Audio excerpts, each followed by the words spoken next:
was gonna say wasting your film don't apply, but hard drive space does apply. It does apply. Yeah, that really does apply. And these are pretty big. They're not that big. You send them to me. No. I mean, like the project file. You can't. Not the export. You The keep project the file. project file. Yeah. I delete them after a while. I was going to say, like, you could probably get rid of them. We don't really need them. Especially not just an audio show. I know, but I don't like deleting anything, especially when it's like for archival purposes. I agree with you, but I'm starting to delete stuff myself. Yeah. All right. Hello. Welcome to Day One Patch Podcast, episode 192, the Game Awards recap show. Yep. That's essentially what we're going to be doing. I have a couple stories in here because I thought they were pretty fascinating. We could talk about a bit. But yeah, we'll get into that later. But the big news for the week is the Game Awards. TGA! Put on by Jeff Keighley. People still call them the VGAs, but that was a completely separate thing on a different network. That was on Spike, wasn't it? It was on Spike TV, Video Game Awards. Jeff Keighley was still like kind of running those, but I don't think he had full control. Spike definitely had their hand in there, and they were horrible. Once Jeff Keighley took over, they've been getting so much better, you know. Except for that first year. He was rough that first year, but I give him credit for taking on a task that big. Yeah, like he's really kind of turned it around from the first iteration. I guess the first year was pretty rough, but it's like I was saying to you earlier that it's like kind of like almost like an E3 presentation quality now. Yeah, and what's great about this is like if the rest of the Game Awards were like this episode, like this last show, yeah, I'd be fine with that. But he's gonna keep trying to make them better and better. So hopefully we'll improve even past this. I mean, he hasn't gotten worse. Yes. So it's one of those things where it's like he might, like at this point, like I'm sure the improvements will be like tweaks. They're not going to be full out. I would say that this is like a full, almost like a totally different show than what the first one was. Yeah. So. All right. Well, let's just hop into what's new then. What's new, Matt? What are you playing? Anything new? I've been playing Call of Duty quite a bit, actually. Been playing quite a bit of that. I did a I prestiged, I guess, in Call of Duty. Mm-hmm. So there's that. I've been doing a very small amount of Shadow of War. Just trying to get that done. Yeah, but it was really weird. Last night I was playing, or we were watching the Game Awards, and what did I do? I was just sitting there and I was just bored after, so I just booted up Gears of War and I just did like a whole chapter. Oh wow! Yeah, so I'm starting to get a little bit further in that. I got stuck on that frickin'.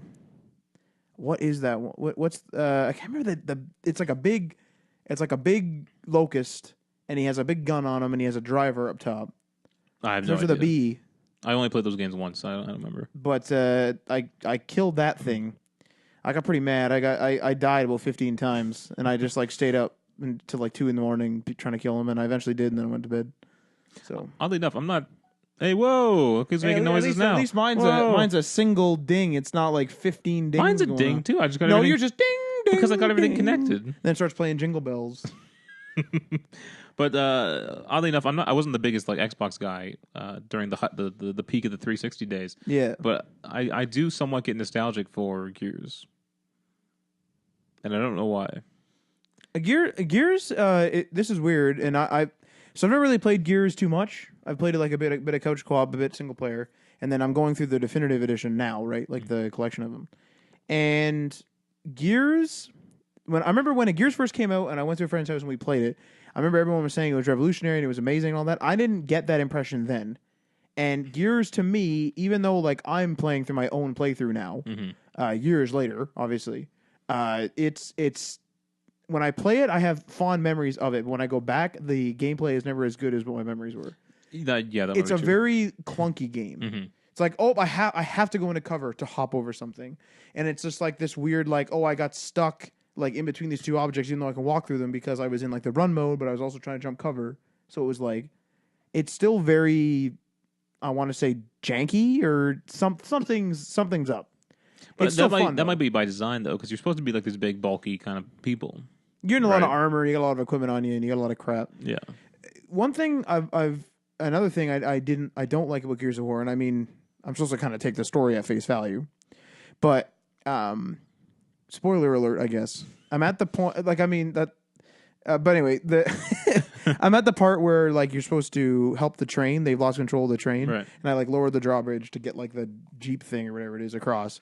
And I'm supposed to like intercept this train because it's like a runaway train with Denzel Washington and but like and Chris Pine, I believe. well, Captain Kirk, whoever that is. Chris Pine. No, there you go. Yeah. So, but what's really bizarre to me is like you're like as far as I understand it, like civilization is screwed. Like there's like no civilization. There's these people called the Stranded. The military hate them because they're like weird, but they're like, well, they're stranded. And like there's like these weird like bug things that come out at night and kill you if it's dark, and people are like living in like these shitty conditions, and the military's still operating, and there's like using resonators and crap to like go look through tunnels. They got trains and crap. Is there a place, and maybe this is going to be revealed, is there a place where like civilization is alive and there's like the free America somewhere, and then there's like, you know, the what are the cogs? Is this in our universe? Yeah. This is you're on Earth. That's Earth. Yeah, that's Earth. Wow, it doesn't look like Earth. What it was apparent is this was explained to me, and don't quote me on this. It's been years now, but what it is it's like we've been like, you know, living like we have been. We started like really drilling. We found that like yellow substance, that like gas. Yeah. But we kept drilling so far deep down into it that we ended up awakening the locusts, which were always on our planet but deep underground. And now like the locusts are coming after us. But it's just like really weird. It's like why aren't the locusts just like killing the stranded? Like they know they're there and they're like weak, so just like go and kill them. And it's like you're the cog, but you hate the civilians. So like, what are you fighting for? And then there's clearly a command somewhere, but are they on like a ship that's flying around? And why was Marcus in a prison and left in that prison, and assuming there were no other prisoners there because I didn't see any, left in his cell for so long that the locusts took over the area? Like, how fast did that city fall? That city looked like it had been in ruins for a very long time, but that prison was still functioning because Marcus was still alive and healthy. He was being fed, so he must have been like given, you know, the typical the yard time, the food, whatever. Like, what's going on here? Is my like every time I play Gears of War, it's just very much like, yeah, I'm a military man, yeah, I'm doing all this stuff, but it's like I'm an elite unit that's just sent against the locusts and just expected to kill everything. But it's like, shouldn't all COG be like this then? Yeah. And none of us die. Like it just doesn't make sense to me. Like I know it's like an oorah, let's It's just go a kill reason to some go locusts. fight. Yeah. But it's like, what's happening in this world? Like, what is this world comprised of now? Just ruins, but yet the military is still supplied? Like, I don't... It's what drives me nuts about like Bloodborne or Dark Souls. I want to know what happened, and they very little, like they barely give you any information on that stuff. Yeah, like I know, well, because we played... But it drives me nuts. We played Bloodborne with Aaron, and Aaron like kind of like takes, and I assume other Bloodborne players like it too, is they kind of like looking through the notes and like finding the You hints. can find it, but like I want to know definitively what happened. I want to know who did it. I want to know the history of it, because yeah. I'm just dropped into this world, and yeah, it's cool because it's a mystery, but it's annoying not knowing what happened. You know? Yeah. Now that might be strange that world. might be the point. Maybe. I mean, that's why they make the games that way. So The Dark Souls story is weird. I wonder if they even know. See, that's a good question. Because I was watching an interview with Ryan Johnson. I know my name's Ryan Johnson, but the director of Star Wars, right? Right. People like writers often get criticized when doing a sequel, like, oh, they're just making it up as they go. And Ryan Johnson said, yes, every story is just made up as you go. So everything they wrote about in The Force Awakens, right? They just wrote that for The Force Awakens. They didn't have a plan For the next movie. They had to sit down and say, okay, what would happen in a second movie? And they leave things open-ended so that there's like things to latch onto. Yeah, so very rarely does someone come in with this complete set of ideas that's all tied up and nicely laid out. You know, that's very rare for that to happen. Like if it's based on a book like Game of Thrones. He's writing those as he goes. Yeah, he's writing it, but I'm saying like the show kind of has it laid out, but only because the books are being written that way. Exactly, yeah. Yeah, So. if it's based on a source material, they're obviously going to know. But if you're writing it for the first time, like these Star Wars films, Yeah. like they're writing the next one now, right? They're writing it brand new. You know what I mean? And that's relatively like obvious too, because there's a reason why shows that lose cast members continue. Reason why like movies that lose cast members continue is because they can just like write you out, and like it's not even really patchwork. Like a great example is Paul Walker. I guarantee you they weren't going to be kicking Paul Walker out of the series, but then he dies, so then it's like, okay, let's essentially write him out. Yeah. And let's keep going. Now, obviously, there are exceptions. A lot of TV shows now are falling into that kind of, we need to know the whole story before we sit down and do this. Something like... Are they? Something like... the hell's the name of it? The Western on Westworld. Westworld. That was like a complete tied up story that I think they envisioned and then created. But Westworld is a book as well, right? Or something. As far as I know, it's based off of an old movie from the 70s. Oh, okay. But I think everything they were doing is new. See, I it'd be interesting to see what makes a better product. All tied up nicely, essentially you've written the story and then you just like do it, or just going along and making it. Like which one's better? Well, it's funny too, even like someone like going back to Star Wars again, because that's kind of what I know most about. But George Lucas, when writing the original series, he didn't really seem to care about the lore as much as the fans do, right? People would constantly go up to him and like say, "Oh, how's this work? What happens if you do that?" Even when it came down to names, is it Leia or Leah? He said, "I don't know, I don't care." Yeah, like Different dialects. If you say it differently, you're just a different dialect. because he's thinking of the story. He's not thinking about how the button on the door works. Yeah, but people want that information. Like nerds like us want that information, right? But these creative types, they're not necessarily thinking that way. I think today it kind of is more relevant though to be more vigilant, because you're getting into other mediums, right? Like Yeah. in Star Wars, if there's no railings and then suddenly you're in a world of like Battlefront and there's railings everywhere, you're like, the hell's going on here? Well, definitely the landscape's changed. Where it was like, I think even prior, I say the 2000s is where things kind of switched. Now it could be a little bit before that, but as far as I know, like kind of in the 2000s, TV shows switched from being what are they called? Like one-offs. Like each episode you could watch, and you know everything from watching that episode, and you wouldn't need to have Like watched. a cop drama, but it's just a case. Yeah. But now TV shows have become this, you need to watch every episode, otherwise you're going to be lost. You can't just jump in. I would kind of say that maybe that genre was added, because there's still shows out there that you could just kind of hop in. Like you could hop into Murdoch Mysteries. Yeah, the shows still exist, but the big popular shows, Yeah. ones making all the money, they're serialized. You have to watch every episode. But if you watch an old episode of Star Trek, you didn't care. Starts with the captain log. He gives you all the information you need in the captain's log, and then boom, you're away. Well, that's kind of interesting actually, because like my mom watches a lot of TV and she likes she likes watching like cop shows and that type of thing, Murdoch Mysteries and that, but she likes the ones like the shows that show you a bit about the person's life. So I guess like that, and I mean that happens in the original Star Trek too. Is like that's the only kind of tie over you get. Mm-hmm. It's like they might make a reference of like, don't lose control of that this time, and then you're like, Or like a character will come back and they'll be like, "Hey, I remember you." Yeah, that was as much like lore as they had really. and you can just like put it continuous together lore. that they saw each other at some time. You don't Yeah. know what the story is, but they saw each other at some time Yeah. before, and that was the end of it. That was it. If you want to watch a hilarious show that doesn't change episode to episode, is Bewitched. I rewatched that a couple years ago. Literally every episode is identical. You can predict every single episode. That's pretty terrible, actually. That's pretty terrible. Yeah, I forget the husband's name. I'm gonna say Darren. I think it's Darren. But Darren would be like, "Don't use your witchy powers," and then she'd be like, "Oh, I It's won't." bewitched, and then she's gonna go use She's her like, witch. "Oh, I won't use my powers," and then something will happen. She'll have to use her powers. It will cause a big mess. Darren will get angry and say, "Why didn't you listen to me? I told you not to use your powers." And then they use like magic to fix it, and then end an episode. And then every single episode is the exact same. So it's like a different formula. scenario, but it's like always just like, oh, the situation got messed up, now it's Yeah. fixed. Yeah. This is hilarious. That's what got old about House, too. Oh, some guy comes in with like a bad disease that they can't figure out. Oh, they cured it. But did they? Nope, it got worse, and then they cure it again because he talked to Yeah, Wilson. it's pretty stupid that like the episode started becoming like, oh, we put the cure in, and then it just like doesn't work, and then they like come back and they fix it, right? But like one of the things I kind of got a kick out of with that was like, so essentially every case they have one or two guesses that they are, according to them at the time, not a guess. How is it just like, oh, he has like, how many times has the word lupus been used?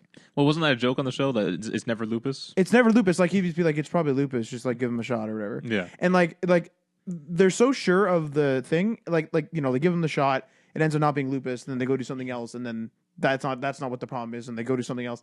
So, but like they're so sure of it so many times that they're wrong so many times that when they go to, was it Hetty? Oh, yeah. and she denies them a request, people are like, oh, like she's supposed to be like the evil like overlord of the hospital essentially.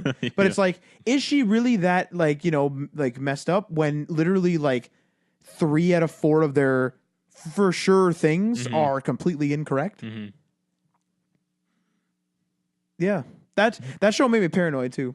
Oh, really? I started getting scared. Be like, get like a rash on my arm. Be like, oh my god, it's lupus or something. I don't even know what lupus is. Yeah, I find it funny though that what was I gonna say? Oh, like, are there these specialty doctors out there that specialize in unknown diseases? Because a lot of the times he's like dealing with like frontier new diseases. But how do you become good at something when you literally don't know what it is? How can you become good at solving mysteries?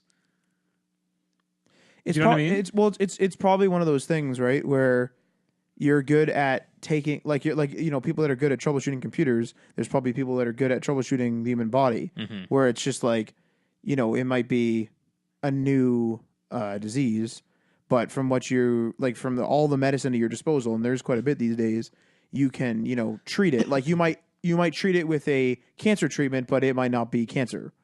And he would know that, yeah, we need to do it like this because this will reduce the inflammation or whatever. Yeah. Anyway, we're getting into TV shows here, but let's go back to games for a bit. So Criminal Minds. Yeah. See, there's a show that you can watch every episode, but they do have the small tie-ins every now and then. Yeah. That's a pretty traditional formula one. Oh, I guess for all sure. the cop shows are really. Yeah, definitely. So me, I still working my way through Assassin's Creed Origins, the longest game in existence. Yeah, you usually kill a game in about a month or like at the most. Usually it's like a week or 2. Yeah, this one's rough. And how long has it been? Over a month now, right? Yeah, I think I'm like at 30 hours now, something like that. See, that's interesting because you kind of blew through Fallout, but Fallout took me well over 30 hours to complete. See, now, games like Fallout, I know people love exploring stuff, and Fallout's definitely great for that. I don't like doing that too much. But you did do a lot of science stuff, so you didn't really necessarily get the exploration stuff. But I would say like, I would say at least in the first week, I spent at least 5 hours building. Let me ask you this. Okay, you're walking through a city, Yeah, right? There's a door that you can go into, but it's not your objective. yeah. Do you go into that door? In Bethesda games, like in particular, it really depends. See, it's a little bit strange. So Let's say there's a bunch of bright lights on it, and there's a bunch of arrows pointing at it. then I'm and going to go to it. Yeah, I don't.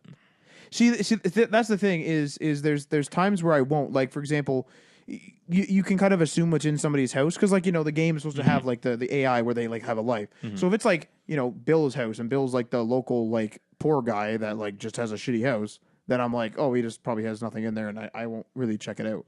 I know some people will check literally every rock. Yeah. But like I'll just be like, oh, that's just like Bill's house. And unless a quest takes me in there, or unless one day I'm just like, you know what, I've never been in here. I'm not gonna go in there.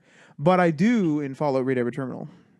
Oh, see, I don't even read anything in games really. Well, the thing is, and like I've been trying to lately. if you read stuff in Fallout, you would find stuff. Like, spoiler alert, inside of Fallon's, not the one Fallon's basement, not the one in Diamond City, but like a real one, like one of the there was like a mall that like was overrun by super mutants. If you go in there, you find out that there was a clerk that went missing, and they believe, I forget like the exact story, but a clerk that went missing, and they believe that or she locked herself in a vault or in a like in the vault for the jewelry store. And so you find out that how you activate it is there's like a button underneath something. So I go and press it, and you hear like a noise. You're like, where the hell did that? Like, where the hell did that go? You look around, you find it, and then there's like a skeleton in there, and there's a bunch of like goods in there. But there's like several stuff like that in Fallout. There's like stuff that's just hinted at, like, oh yeah, we shot him up good, and then you're like, oh, there must be guns hidden somewhere around here, and then there ends up being guns hidden somewhere. Pretty good. Like you get a lot of content, I would say, in a Bethesda game that is unmarked. Totally. I think I miss a lot of quests too because obviously the campaigns are pretty short. Like just the main campaign is pretty short in a Bethesda game. Yes. If that's all you did or were able to do without having to grind to get your level up a bit, if that's all you did, you could get it done pretty quickly. So I find that the few side quests that I collect along the way, I knock out pretty quickly and then do a main story quest. And I'll get a few more side quests, knock those out quick, do a main story quest. So I finish a game a lot sooner, and I think I actually do miss quite a bit of quests. What would you say? What would you say you? Or sorry, how many would you say quests you did that weren't the main quest? I can't even give you a number. I can't remember. Would you know an hour count? Like, I'm just trying to gauge like how much of this stuff, because like, admittedly, I spent a lot of time just like building houses. Right. I did see. I don't like doing that. See, I just did it because I wanted to. My what's it? What are they called again? The settlements? Settlement. My settlement was just crap. It was just it's garbage, and I was like, I'm done. I kind of feel like you would have benefited from a lesser survival mode. Survival mode to me was too difficult. Like, I didn't like getting sick and all this crap. And I know that I don't think you would like that either. No. But like, if they had a kind of like a more simple survival mode, kind of like it was in New Vegas, but made it difficult enough that I needed to like go home, I think you would have liked the settlement system better. Because, and I mean, I'm not, admittedly, like, I've watched some Twitch streams of people just playing survival like it's nothing, and I'm terrible at it. But like, I couldn't leave the area around Sanctuary. Like, it was like, fuck, I gotta get back home. Like, seriously, like, I'm gonna freaking die out here. Like, so like, if I played the game as I was, and I'm sure I would have got better at it. Like, I only played a few hours, but like, I would have literally had to go from like the Sanctuary to that little settlement on the right on the map, build that up so I can live there, and then go further, then build another settlement so I can live there. You know what I mean? Yeah. So I don't know about Fallout, but I had this number in my head for Skyrim. Because I remember I accidentally deleted my save. I was done the game, but I remember accidentally deleting it. I think it was about 80 hours. Now, that was a game they said was 300 hours long. Yeah. So but they were also counting their recurring quests, which were just the same quest over and over again. Yeah, that was weird. I would say Oblivion DLC is when they started doing that recurring stuff. A little bit, like with like, oh, go gather me Crucible and Tongs and stuff like that in Shivering Isles. But yeah, I would say it's weird to include the Radiant like. But quest like so that. I think it was about 80 hours. You know what your even take your Fallout. How long would you say you played Fallout? My Fallout game? Yeah. My Fallout game is either close to or above 15 days. Yeah, so there's your difference there. Yeah, and that's one of my saves. Like, the other one I think is maybe a day and a half. Yeah, but you didn't play Skyrim as much, so this isn't a perfect comparison. But I imagine I put about the same amount of hours into Fallout.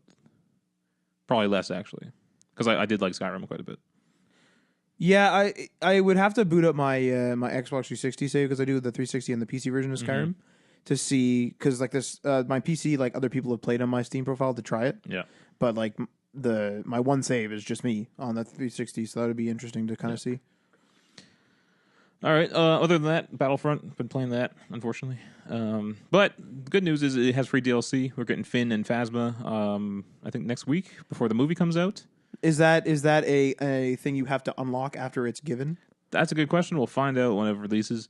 I'm going to guess no, because it is DLC. It'd be kind of stupid to... I mean, they give out like 10 levels. If they gave out 10 levels on DLC, something to unlock it if it's single player DLC in games. But but you had to work towards that. This is literally a character you use online. Do you know what I mean? Oh, I thought that was the new campaign. No, I thought they would be in like the new campaign. There is a new campaign as well, though. Oh, okay. So it's continuing the story afterwards. Oh, okay. Which is kind of nice. I didn't even know they were doing that, but that's great. So that'll be good. And right now they're having an event on. You can either join the Resistance or the First Order. Join the Resistance because that's the better team. And you have to do a bunch of challenges. And if you work towards challenges, you get certain rewards at the end of it. I'm surprised that they're still doing events and stuff when this whole controversy's gone on. Well, they had them planned, right? So, but there's admittedly the game is kind of unbalanced from what they thought it would be right now. Yeah, and they're still messing around with how to balance. What I'm guessing they're assuming though is that these events might make people feel a little more at ease. You know, give them something to take their mind off of the bad progression system. I want to know who made the progression system. I still want to know who. That's a good question. Like, was it a developer and who play tested this thing, or who play tested it, or was it one of those things where it was like, you know, they made, you know, a normal game, and then a suit showed up in the boardroom and said, "Why the hell are they getting this for free?" Yeah, we'll never know those things either, which is crazy. I want transparency and stuff like this, because I think it would mitigate a lot of people yelling. Yeah. Well, speaking of EA, let's hop into our first story here. EA says people don't really enjoy linear games as much today. So this comes from EA CFO Blake Jorgensen. I believe he was talking to DualShockers, and he says Who? DualShockers. Who's that? It's a website, isn't it? I've never in my life heard of DualShockers. Anyway, He sorry. said this during the Credit Suisse Technology, Media, and Telecom conference this week. Apparently, Oh, maybe they're like or maybe big. last Maybe week. they're big in Europe maybe. because IGN's kind of the thing here, right? Well, IGN's all over the place, man. They got IGN Russia, IGN Japan. But I want to know if IGN is the biggest gaming site there, or whether IGN is just one of them, and IGN's Well, biggest here. I think GameSpot might be bigger in England at least. That's what I mean. Like you can have regional departments, but there's like DualShockers might be that country's big thing, right? Right? I see you thinking. No, I was just trying to think because there's GameStop and GameSpot. GameSpot. GameSpot is the GameSpot. site. GameSpot is the GameSpot website. is the site. Yeah, okay. Come on now. So this comes from EA CFO Blake Jorgensen. He says, as we kept reviewing the game, he's talking about the Star Wars one, I believe. It continued to look much more like a linear game, which people don't like as much today as they did 5 years ago or 10 years ago.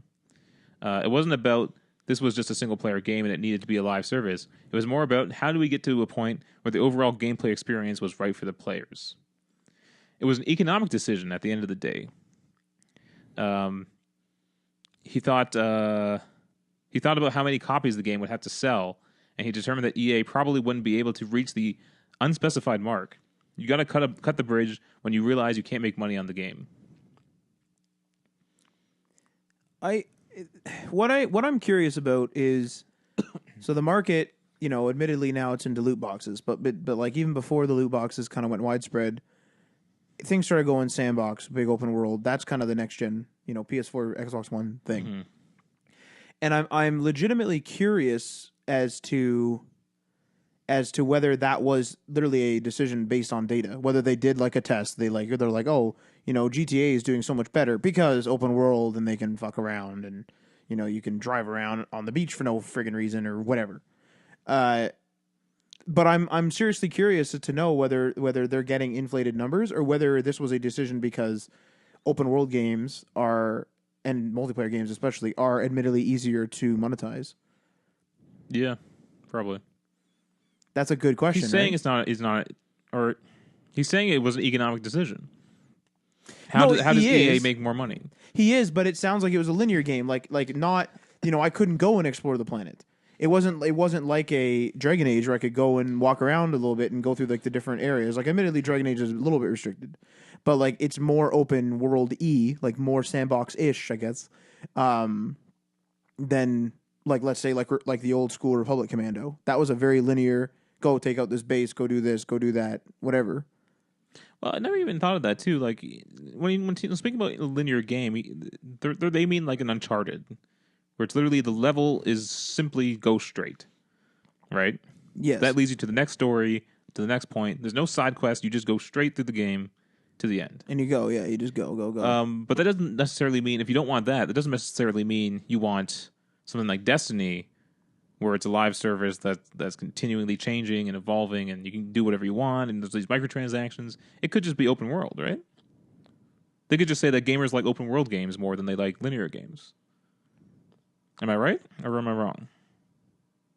Everyone jumped to the conclusion that they just wanted to make this game that made you pay more money. Yes. But no, it doesn't necessarily mean that. I was processing your point. Yeah, like I think you're essentially saying the same thing I did, where Yeah. Was it data like legitimate non-money, like take the economy out of it? Was it data that said players enjoy and play open world games longer versus linear games, or was it literally one where they said, hey, people like single player games, but open world games make more money, so let's do that. And there are admittedly single player like Just Cause and stuff, but like single player open world games. But I think one of the main issues is I think the story suffers every time. Oh, yeah. But I don't think it has to. I think a good example of that is Tomb Raider. Tomb Raider is as far as like you can go and wander the tombs, you can wander the the mountains and then the waterfall area, and As long as you've been to that area of the map, They're like mini open worlds. It's kind of like Dragon Age in that But way. essentially, it's an open world of what that game has, and Yeah. you're essentially unlocking the section, then going through the thing, and then you're going to the docks. It's and open wherever world you're in the going. sense that you can go wherever you want, but you simply have to load into certain sections. But that game, to me, seems very linear. It feels very linear, so it didn't really suffer. What I would love to see is like Just Cause. I understand it's Just Cause, but Just Cause is there's a lot of drive time. There's a lot of and I remember you were saying that when we were playing Ghost Recon.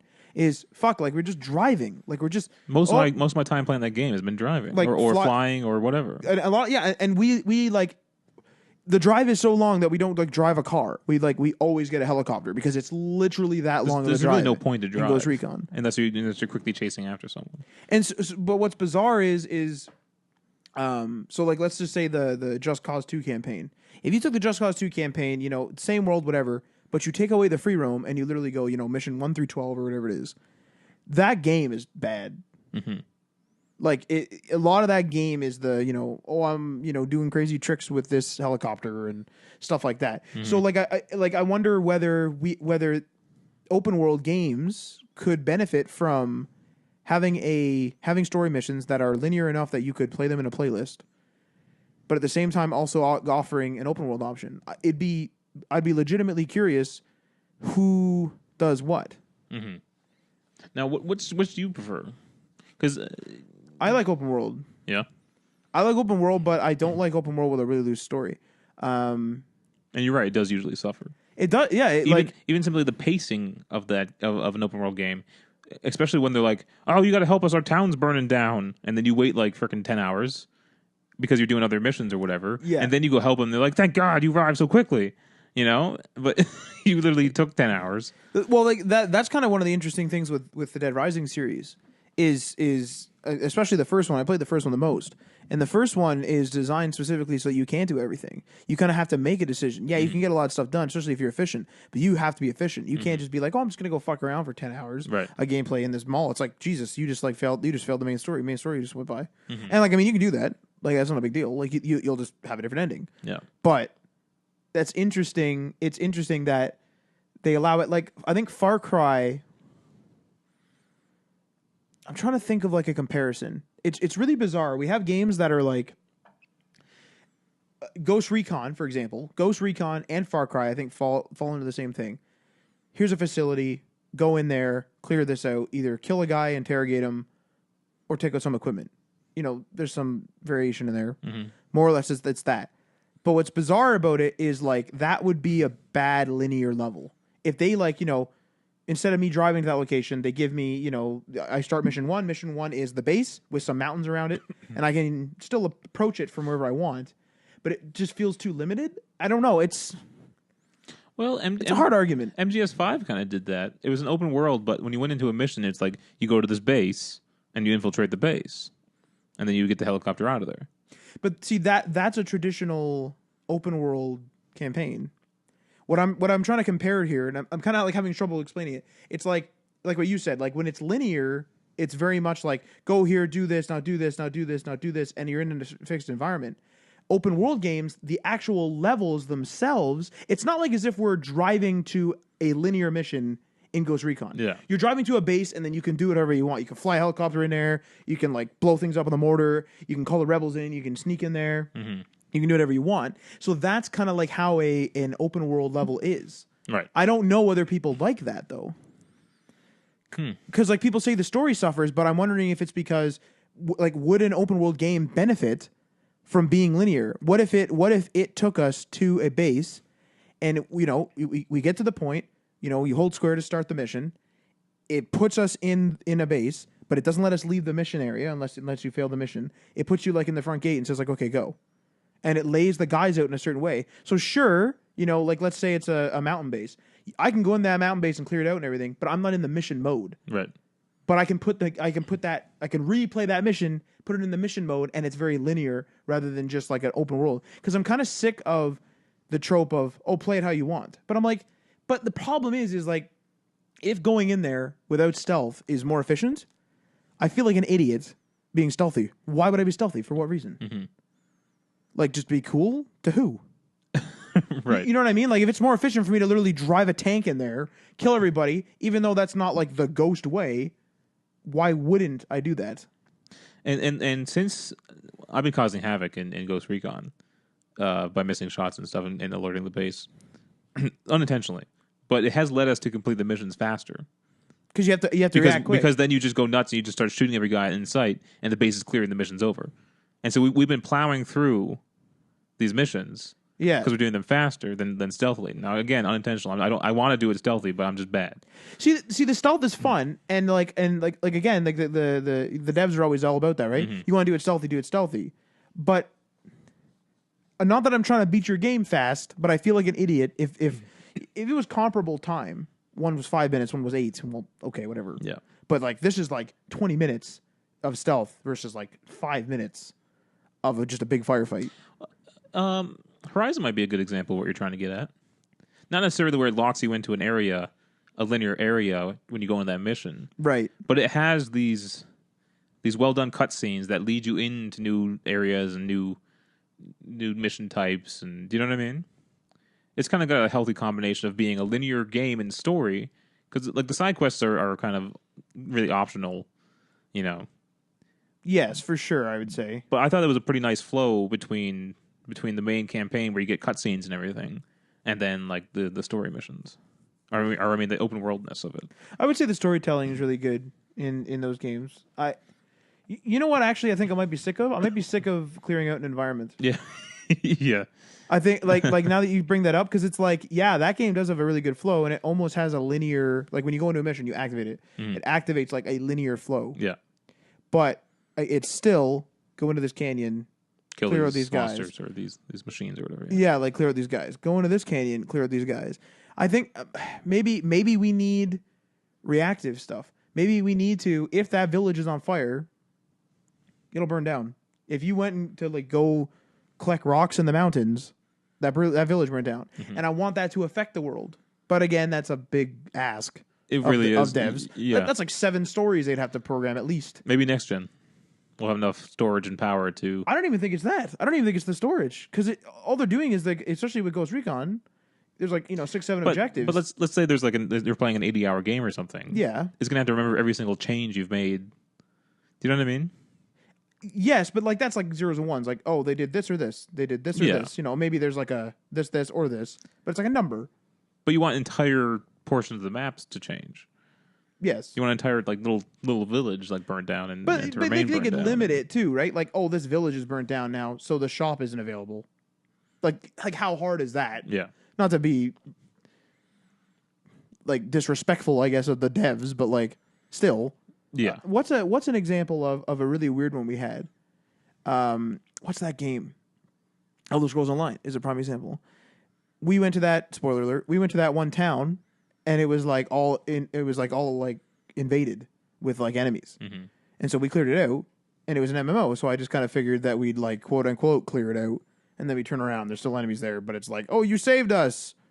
But then the town never revives because it's an MMO. But remember, it like revived itself, but you could still, then you and I for some reason couldn't see the enemies anymore because we cleared it out. Yeah. But other people were like sitting there fighting, and they were fighting guys that we could see, but they weren't enemies. Right. It's an interesting idea because the world changed for us, but it's bizarre that we could see the other people still fighting. Mm-hmm. But I think they're on to something with that. Yeah. I know that's an MMO. That's a whole other story. We need more dynamic worlds that actually change to what decisions we've made. I think that's why I hate New Vegas. Yeah.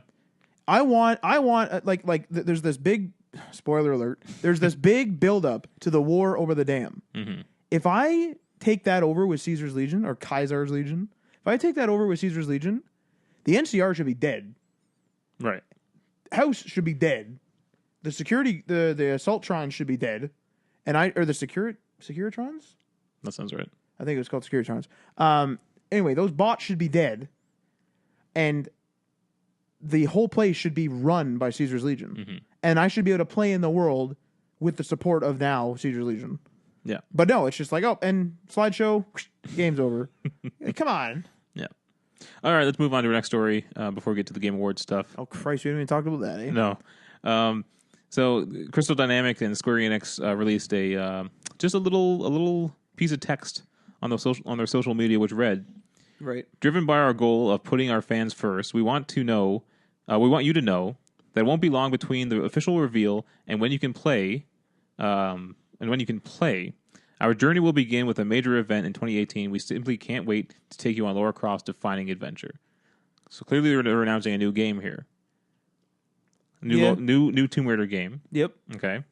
What's funny about this little piece of text they sent out? The first letter of each sentence spells out shadow. I don't have the whole statement here. That's why it was a little weird. Sorry, I missed the entire statement. But anyway, if you go read the statement on their social media, Come on now. the first letter of each sentence spells out shadow. Now, Shadow of the Tomb Raider is the leaked name for this game that came out like a few months ago. Some guy on the bus had like his PowerPoint open, and some guy snapped a picture, and then we saw Shadow of the Tomb Raider. Damn it, eh? Really, right? That's ridiculous. Gaming's pretty popular now, so you kind of have to be careful. You can't just be on the bus working on your gaming project and think, "Oh, no one's gonna be a gamer here who knows Tomb Raider." You know? Yeah, you kind of have to shut your mouth. Yeah, you gotta be careful now. So what I like here, though, is that they say that it won't be long before the official reveal and when you can play. That's kind of fascinating. I wonder what that means. And I wonder That what is that, a what, good question. I wonder what actually. that means to the quality of the game. Are they spending less time on this one, or Is this one episodic? Yeah, who knows? I wouldn't be surprised if maybe they just give you like a, what was that one with Metal Gear Solid 5? Phantom Pain, No, but what was the one before? Ground Zeroes. Ground Zeroes. Maybe they'll do something like that. Maybe. That one was done on necessity, though. No, I understand that, but this could be like less in depth than Ground Zeroes. It could just be like, hey, play our level, kind of like how PT. Hey, play our level.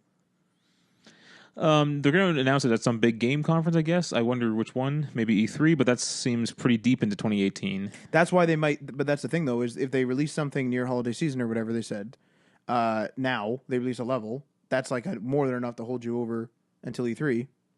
So A major event in 2018. E3 is the only major event I can think of. Gamescom, if Paris Games Week. If they're talking to American audiences, E3 would be the biggest. Are they American? No, Square Enix. Well, Crystal Dynamics is. Square Enix is Japanese, the publisher. Yeah, but I think the dev would be the one doing this one, right? Like the publisher would be obviously involved, Yeah, but it would be where the dev is, I would assume. I think generally here they're talking to American audiences. This was an American post in yeah, English. I'd say they're releasing something, a level or maybe an app or something, and then E3. I think that's acceptable. It's a whole new game here we're talking. I know. Now you weren't a fan of the last game, but I think I just got bored of the first one. I think I was just bored of it. The sequel was similar, but it was such a good game in the first place. I think I really like the sequel. I didn't actually. I'm weird with games. I didn't dislike it. I was never like fuck this game. But you need to convince me to come back. If you don't convince me to come back, I'm just gonna go play Call of Duty or something, or go play Division, Right. Which is weird, I guess. Well, I'm pretty excited. I want to know. So the first game, Lara Croft was becoming the Tomb Raider. Right. The second game, she's still developing, but she's a little more skilled. So I wonder what they're going to do with her in the third game here. The shadow of her former self, and she's gonna be the full Tomb Raider. See, I don't know if they want to go that entire way. Do you know what I mean? You still think that she's still gonna be in like training? Well, it's just because like that's the whole feel of that game. Is that she's not like just a superhero like the old Tomb Raider was. Yeah. She's a human being, so she's still gonna have to struggle and get hurt and damaged and Well, fight to survive. You're still gonna get you're still gonna get hurt. Like fuck. Spoiler alert: Punisher gets all beat to shit every time he does anything. Yeah, that's true. Yeah. All right. Well, I'm excited for it. I can't wait to see it. I hope I don't have to wait till E3 in. Although that's like what 7 months away now. You see what I'm saying? That's pretty close. Like if they give us a level, I feel like E3 was just yesterday. Isn't that crazy? I find that the summer goes really quick, and that's what makes the whole year go by quick. Yeah. Like this winter is kind of dragging, Yeah. even though it just began. You know what? Actually, this just popped into my mind. We just started Hitman. I don't know how Hitman did fiscally for them, I don't know. Yeah. and we've only done the freaking tutorial. But that was a fantastic tutorial. I've heard nothing but good things about this game. Yeah. I want to know, Tomb Raider, especially if she's a full Tomb Raider now, can very much be an episodic game. Go raid this tomb. Go raid this tomb. Each episode could be like a different location. Go raid this tomb. This one now. That one. This one. And there could be an overarching story, but there doesn't need to be. And that's maybe episode 1's ready. And but they're not going to say it's episode 1. They're going to be like, try this level. And then they're going to be like, what this actually is episode 1. And then episodes are coming out. I'm into that. I don't mind that. Because I'll be blatantly honest, like, we've only done the tutorial, like I said, of Hitman. And Hitman looks, like, just from looking at what the menu has, looks fucking awesome. We've done, like, a third of the content of the tutorial. And the tutorial, we were, like, experimenting and stuff. That never happens in a tutorial. Tutorials are like, oh, Christ, I want to get through this. Yeah, exactly. Where's the skip button? But, like, we were like, man, how do we get through this? How do we move that guy? This is it. And what's cool is they made it, I was going to say spoiler, but it's the first level. But, like, it's super cool that it's, like, an actual training environment for the Hitman. You know, What's funny, though, is you still blow that guy's head off. Yeah, that guy's dead, eh? Or that one guy that flew, like, rocketed out of the jet. Oh, that guy's dead. Fantastic. Ah! They just don't tell those guys. Yeah. Oh, jeez. Adriano going around snapping necks. Oh, Christ. Although, if you notice, he doesn't actually snap the necks. I know, he just kind He of just, like, he does See, that's fucking cool.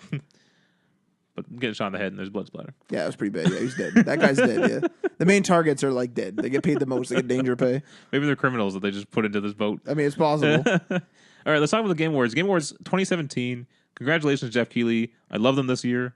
They're really well done, and I hope they only get better.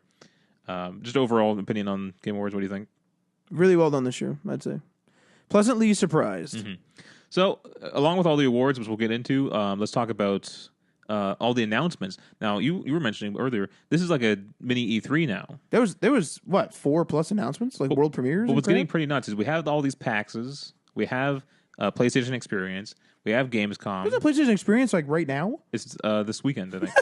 Like, so what's going on here? So PSX, E3. I said Gamescom, Tokyo Game Show. We're running out of like these poor publishers are having to push all this content out at all these conventions. You know, I would say though that the Game Awards, their world premieres were lesser. Like they weren't a little bit. The Death Stranding's a big get, but he is friends with Kojima. And Death Stranding, for example, especially somebody who draws out development like Kojima, Death Stranding is gonna have enough content for like 13 right. He's probably got 10 more of those little shorts. Yeah, because it's like he's just ready. You know what I mean? So let's get into what we did see. I'm not sure if these are in order or not, but World War Z game's coming out. You said it looked pretty cool. It looks like Days Gone to me. Well, that looks like no, but see, that's the thing is Days Gone to me is very story based and it's very single player as far as we've seen. Yeah, this looks like a Left 4 Dead but with DayZ. And a huge amount of zombies. A fucking ridiculous amount of zombies. Yeah. I get what you mean though. That first Days Gone had like a big old bunch of zombies chasing. Yeah, right? I think it's just one of those ironic things where two similar games come out at the same time. You know, although this is if this is a co-op 4-player shooter, which it looked like. Then it'll be on a category all its own. I'm gonna guess though that Days Gone is gonna sell better. It looks better. I think that will be That's probably my most anticipated game. So that's coming to PC, PS4, and Xbox One. Can't imagine what that'd be like on PC. Or what if you can get more zombies in there or not? Probably.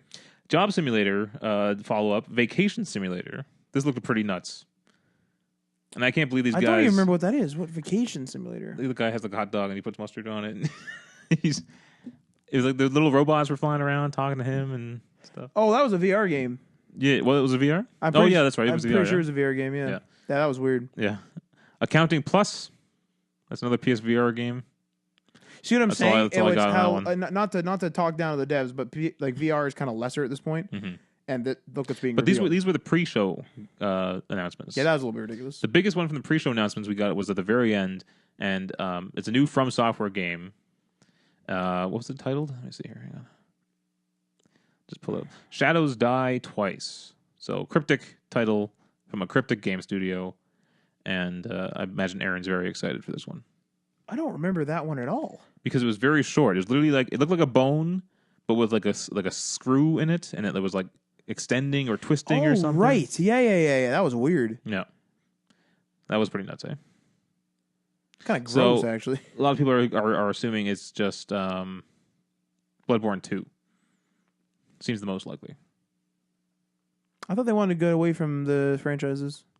the creator wanted to get away from Dark Souls, but Sony wants another Bloodborne That makes sense. because Bloodborne did well for them. I Right. mean, they're probably big enough to have two teams now. Yeah, I think probably. So they could be like the actual guy who wanted to get away is probably away doing another project. Yeah. Because if you release Bloodborne, that's enough of the Dark Souls itch quenched. You know what I mean? Yeah. I think this was the first game they showed at the actual awards. In the Valley of the Gods, which is made by the Firewatch developers. That And, was weird. Well, it's a problem. Well, not a problem, but these indie devs, they don't have big marketing budgets, so their trailers usually are literally just someone playing the game, and doesn't have much. No, but information. it's a weird game. Like I don't know what the game is either. That's what I mean. Is like if it's like there was like a tomb section of it. If I kind of got the impression that tomb section was going to be a major part of the game, and if that's the case, like It almost looks like a puzzle game too, because they were setting up that camera to like capture the sun rising at a certain time. I'm wondering if there's some sort of aspect to that. I thought I got the impression, and I could be totally wrong. I got the impression that that tomb part was timed. You had to get through that tomb. That tomb is procedurally generated, and you're rushing to get the perfect shot as a photographer. That's a shot in the dark, but that's my estimate from what I saw. Now you haven't played Firewatch, right? No, I mean, for all intents and purposes, Firewatch is a walking simulator. I'm using air quotes there because it's not entirely that kind of game, but it is very story driven by simply walking around, discovering new items. You know, you still have objectives, but a lot of it is in dialogue where you learn stuff, right? This one we didn't see any dialogue in this trailer, at least. So I'm just wondering if this is a completely different type of game or if it's more like Firewatch. I mean it still looks like it's based on teamwork, so there might Is be it some co-op? dialogue. Yeah. Yeah. But maybe this one's going to be no dialogue, like you said, but it's just going to that companionship still there with just the physical presence. Yeah. I mean, that could have been another player. I did like Firewatch, so I'm excited to see what this one is. Although it did look a little weird. Next up was Here's the linear thing coming up though. That's a good point. I don't like that because I don't want to be linear there. you don't want that game to be linear. See, yeah, that's a good point. There you go. There's some data for you. Next up, we had the Zelda Breath of the Wild DLC called The Champions, which I believe is out now, so you can download that now. More Zelda. Link has a bike now. I think the bike was already out. Oh, was the it? bike came out last night. Pretty sure. Oh, well, you can ride around on a bike. Like a motorcycle. Yeah, so, I mean, if you like Zelda, there it is. There you go. You got that. Got more Zelda. Soul Calibur 6 was announced. This was actually surprising. Yeah, when the guy said like the catch line, I was like, I remember that kind of. What the hell was that from? I completely forgot about the Soul Calibur games until last night. You know what I mean? Yeah, like literally. Just hilarious. Freaking Yoda and Darth Vader were in That was weird. Soul Calibur 4, I want to say. And then the Apprentice or whatever from Force Unleashed was in one of them. Really? Yeah, he was in one of them. Like Star Killer? I don't know who the Apprentice guy was. The guy you play. Yeah, the Star Killer. Sure, yeah, he was in one of them. Pretty sure anyway. Fortnite Battle Royale's new game type is a 50v50 mode. It looked like someone, like one team had built like a base, and the other team like charged at it like it was frickin' Middle Earth. So that was pretty kind of cool. That was Fortnite's kind of shaping up, eh? Mm-hmm. They said they had a bunch of players online, like 1.3 if I remember correctly, million players online at the same time. Like a current, that was like their peak the one time. Yeah, and they had a bunch of downloads actually, which I was surprised to hear. So that's good. They do have that free mode on the console. The game is supposed to be free when it comes out. It's in early access. Oh, okay. The actual base game Fortnite, you have to pay for it, but there are tiers where you can buy and get a bunch of stuff, I guess. Too, but right? that it gives you access to it, but that's early access. Yeah. Like once it comes out, as far as I understand it, that mode will actually be free. Mm-hmm. New early access survival game, Fade to Silence. Don't know what that one was. What was that one?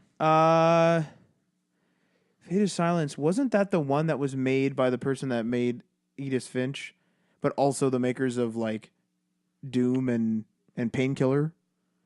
Well, if Destructoid's website would actually work here. I'm pretty sure that's the one though. This was the THQ Nordic one. Oh crap. I'm thinking of a totally different thing. Which one is that again? From developer Black Forest Games, the same folks behind Bubsy, The Woolies Strike Back. What? What's the game like? What's the gameplay like? I just remember it was showing like a snowy thing. There's a guy laying in the snow. That's all I remember. Oh, I remember that game. Yeah. I don't know about that one. Yeah, I mean, yeah. I think it's early. Well, it's early access, so, but it still doesn't look like it's going to be too interesting to me. But oh yes. It's all coming back to me right now. They showed like a building component. Like you're supposed to like survive. You're supposed to like survive in the wilderness or whatever. But there's like the corruption constantly coming. Yeah. It's almost like a 3D Terraria from what I got from the trailer. Okay. I would say that's something to watch. I'd say. Yeah. For more. Bayonetta 1 and 2 are heading to the Switch, and then surprisingly, they also announced Bayonetta 3. So that was a little bit of an awkward transition with Reggie. Well, you wouldn't think I would come up here just for those. Like, oh, and here then you go. Here's a third one. Here's a third Bayonetta. Yeah. Yeah, I thought it was gonna be something different, but it's like, okay, you're just giving another Bayonetta. Like, why wasn't that just in the that's trailer? cool, but I mean, it's more of the same. You kind of pitched it in the wrong way, you know. Yeah. Death Stranding is got an 8-minute trailer, which was crazy. Matt doesn't like it. It went too ham. It's too weird. It went too ham, and I can't handle it. Yeah. Super excited for that game though. People are saying it's still 2-3 years out. The baby in the throat bothered me real bad. I think it's closer than we think because Kojima's been saying that he doesn't take long to make games. But what's the definition of it? Like, that's his personal definition. What is that? He has also had to start from scratch, learn how to use a completely new game engine. But he's not a dev, is he? No, like, but he's not technical. but his team. I mean, that's true. You know, that's true. So this is a brand new team that just started up. Yeah, I'm sure he grabbed all the talent he could find, you know, or whoever was still loyal to Kojima and stuff. Yeah. So I imagine he has a really good team, but still learning a whole new game engine that they're unfamiliar with. You know, creating a brand new story from scratch. It's going to be quite a struggle for them, I think. But if anyone can do it, Kojima could. But he could take long. I don't know. What else we got here? Witchfire gets a new trailer. I don't know what Witchfire is. No. Witchfire. I can't think of what. Anyway, Witchfire. Media Molecule. We finally got to see. That's sad. What? That's real sad. Witchfire. What's? Do you know what it is? No. We're running out of time here, so I can't look it up. Media Molecule's Dreams was finally kind of more revealed, and it kind of just Spark. It kind of just looked like a Project Spark, a bigger 3D world, open world. It's like a game. Little Big Planet. It's like a game where you can create games. It looked like a more advanced Little Big Planet. It's like a game where you can create games, which I think is better than what we had seen prior to this. You know what I mean? I think they changed. They might have. I think they changed. I don't think they would have shown us that blurry, weird, like, oh, this game's really hard to control. Is that a selling feature? Because I don't know about that one. Yeah, and they were like using the Move like controller to like paint stuff and create stuff. Oh, Christ. It looks more like it's an actual idea that's been realized now. So I'm a little more interested in it now than I was before, but I still need to see more. I'm not. You don't like those type of games anyway. Yeah, right? I'm not buying that. PUBG hits Xbox One on December 12th, and the PC 1.0 is launching December 20th. Out of the early access. Mm-hmm. A game called GTFO. Yeah, that's pretty good from the PD. That was pretty funny looking. The PD guys. Mm-hmm. Metro Exodus, which we had seen a trailer, I think at E3, was it? And we got some more footage. That was a pretty good trailer. That was cool. Sea of Thieves launching on March 20th. Oh, hell yeah. And that's it for the big announcements. Lots of announcements. I wonder what the hell they're going to show up at PSX. Like, what the hell is going on? All right, let's get into some of the Game Awards here. I'm just going to pick out a few since we're running out of time. But talking like Sonic over there. Got to go fast. I think if you're listening to this, you probably know who won Game of the Year. So Zelda, Overwatch, dude. Yeah. Legend of Zelda: Breath of the Wild. Now the press went nuts for this, so it wasn't a surprise that it was going to win, and the fans went nuts too, I should say. I am interested in actually playing it from how much good things people have said about it. Yeah, just because people. I think you would like the new Zelda. People went nuts about it, right? So I kind of want to get my hands on that one. Best game direction also went to Zelda. Damn it, eh? Yeah. Best narrative went to What Remains of Edith Finch. I kind of want to play that now after hearing that one. Best art direction, clearly Cuphead. I don't think that was even That's not even a question. wasn't yeah. even a question there. Not even a question. Best score music, near Automata. Automata. Best audio design, Hellblade. I think that was a given too, because they had the whole wearing headphones and you could hear voices That's scary. in like a 3D space in your headphones. Really well done. So I'm glad they won that one. Best performance again, Melina Jurgens from Hellblade. Which wasn't even an actor. What did she say she is? She's a video editor. What the hell? She was a video editor who was doing the dev diaries for Ninja Theory, who they then just used as like a stand-in model when they're trying to figure out like costume designs and paint schemes for her face and working on their tech. Because Right. they had to build their own motion capture studio in their office. Jesus. They Holy built it all God. by hand, and so it was very impressive. So they were just using her as like a stand-in, and they just kept her for the game because she was so good. And then here you go, she wins best performance. So I think that was another good one. Games for Impact, again, Hellblade, another great award there. Here's a new category this year: best ongoing game. That was Overwatch, right? Yeah, these are games like The Division, Overwatch, Destiny, games that continue on after they come out. Continue entertaining, right? Yeah, Overwatch won that one, clearly, I guess. Best handheld game, Metroid, Samus Returns. Best VR game, Resident Evil 7. Some of these were off stage. Like I don't remember any of these Right. now. Best action game, Wolfenstein 2, which I want to get into. People are going ham for that thing, man. Yeah. Now, here's best action game, best action adventure game. I don't know how you differentiate for those two, but Zelda Breath of the Wild won best action adventure game. That's a I weird mean, you one. don't go on an adventure in a Dynasty Warriors game, and that's an action game. To be fair, I don't think that's needed for two categories, though. maybe not. Yeah. Best role-playing game, Persona, clearly. I think that was probably given. Not too many. Conan's review of that. Oh, This is from the back of the case. yeah. That was such a good be little a high bit. school student and deal with what was it? Balancing that and a part-time Yeah. job. Takes his reading glasses off, throws it on the floor. That was a really good little bit, yeah. I enjoyed that. Lost my place. Destructoid keeps reloading the webpage. That's good. Come on there, Destructoid. How many times have I told, I think, is it Game Informer? I wish you guys had a mobile site. And every single time they post an article I want to read, I'm like, wish you guys had a mobile site. Yeah. Best fighting game, Injustice 2. I think I can't think of many other fighting games that were released. Yeah, that's So- probably, well, they were, the first one was really good, so. Best family game, Super Mario Odyssey. Surprised that didn't get Game of the Year. Most anticipated game, Last of Us 2, obviously. Again. Ah, Best independent game, Cuphead. Canadian developer, right? Is that what I heard? Trudeau was thanking them? I think Or so. congratulating them, I mean? I think they're Canadian, or partly anyway. Maybe, are they in Montreal? Is that where they're? Maybe. Ah. I can't do the, that game's fucking hard, man. Best Chinese game, JX3 HD. The hell's that? Why do they get their own category? That's a good question. I don't know how people can play games like Cuphead, man. They're so freaking difficult. I know, yeah. Like it's just crazy. stuff flying all over the place. I can't do it, man. Best multiplayer, PlayerUnknown's Battleground. Again, that game's, PUBG, that game's you know? getting so much attention that was pretty obvious. An industry icon, Carol Shaw, who was like one of the, if not the only, female game developers at Atari back in the 2600 days, and she made River something. Oh, for the A2600? Yeah, I can't remember the name of that game. I can't remember either. No, I thought it was River Run, but I could be wrong. Maybe it's River Run. It's that game where you're in like a ship and you're flying up the river and you're just Yeah, shooting yeah. stuff.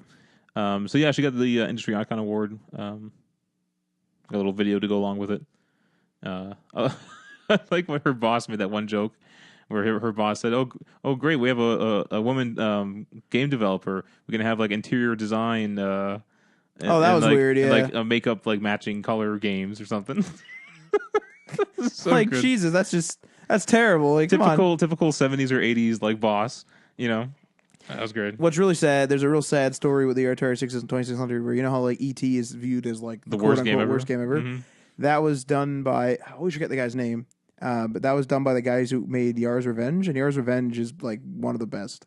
Oh, is that what you were talking about? Yeah, so like that guy never gets honored in any way because he made the worst. because one. he made the best and the worst, so he just So gets that. The worst one reputation. dragged him so far down Yeah. that even his best game is not even good enough to be talked about. What's really sad though is that people were saying that ET actually isn't bad, but some magazines I rated it don't as know. bad back then. I've Well, seen 'cause people. back then, though. But I've seen people play it. But that was back then, though. Yeah, but like if you look at the best Atari games, they at least look like enjoyable. If they made like a one for iOS, I'd have fun playing it, right? Like the best of the Atari games. Right. E.T. was just like weird. But apparently it was like well thought out, and like he made it in 6 weeks. Well, Because they called him and they're like, "Can you do it for the holiday season?" And he's like, "Okay." what's crazy about what that video said is she said that like when you were a game developer, you did everything. Yeah, You he did made level everything. design, you did graphics, you did like the background processing. The music, I think. Yeah. So that's nuts, eh? Yeah, you do everything. Yep, do the whole game. Pretty good. Yeah.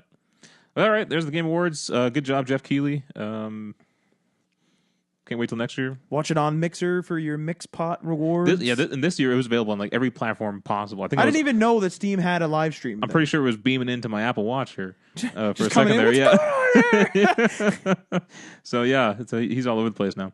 So anyway, that's the podcast for this week. Hope you guys liked it. Jam packed. Hit that like and subscribe button. That's what the kids say, right? Not in that voice. Yo, yo, yo. That's not. People don't say yo anymore. What's up, YouTube? How's it going? I'm Ryan Johnson. Hit that subscribe button. Hit that like button. Like, comment, and subscribe. Or hit that dislike button if you didn't. Doesn't matter either way. Something like that. That's not. Share with your friends. Post us on Facebook, I hope that's not. Twitter. No one calls it Twitter. Twitter. Twitter. No one calls it Twitter. Post it on the IG. IG. The Instagram. People write out Instagram because people know Insta. that's. You gotta Insta it. I want it on the That's Snapchat. episode one- You gotta snap it. 190.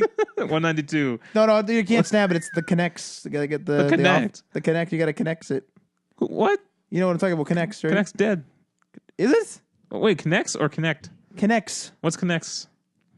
You don't know what Connects? Connects is? No, what is Connects is like a building, like game. Like it's not Lego, but it's like another one like that. Oh, well, that's not digital. Oh yeah. Well, how do you Maybe share they it? have a game. Wait, how do you share it on Connects? You take that big Connects roller coaster. I built this roller coaster. Yeah, you build this. You take this big roller coaster and you take a little note and you send it across the office. What made you think it connects? I don't know. Please Anyway, don't look over we'll here. see you guys next week. Peace.